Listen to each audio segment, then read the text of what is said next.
Berawal mimpi, guru Purbalingga kembali bisa berjalan tanpa tongkat, reaksi murid bikin haru. Kisah haru dialami seorang guru di Purbalingga yang kembali bisa berjalan tanpa menggunakan tongkat usai mengalami insiden kecelakaan. Saat memasuki kelas tempat yang mengajar, guru tersebut disambut dengan reaksi tak terduga dari murid-muridnya yang ikut bahagia hingga tak kuasa menitikkan air mata. Peristiwa mengharukan itu pun viral di TikTok usai diunggah oleh sang guru melalui akun pribadinya @imdidi Minggu 19 Februari 2024. Diceritakan guru yang akrab disapa Ibu Didi itu mengalami insiden kecelakaan hingga membuatnya tak dapat berjalan dengan normal selama berbulan-bulan.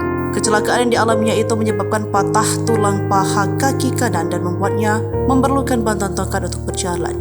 Meski di tengah keterbatasan kondisinya, guru muda tersebut tak mengenal patah semangat untuk mengajar murid-muridnya. Dengan menggunakan tongkat, setiap harinya ia pergi berpindah-pindah kelas untuk mengajar di SMK Muhammadiyah Bobot Sari Purbalingga.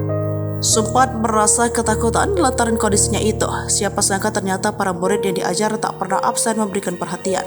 Setiap berhalangan hadir lantaran kondisi kakinya, para murid selalu mengirimkan pesan untuk mengecek kesehatannya. Hingga pada suatu hari, guru tersebut mendapat cerita dari muridnya yang memimpikan ia bisa kembali berjalan tanpa menggunakan tongkat. Di balik kalimat "Bu Didi, saya mimpi ibu udah bisa jalan tongkat," paparnya. Dan benar saja, tak lama berselang dari pengakuan sang murid, guru itu pun bisa kembali berjalan dan mengajar tanpa bantuan tongkat.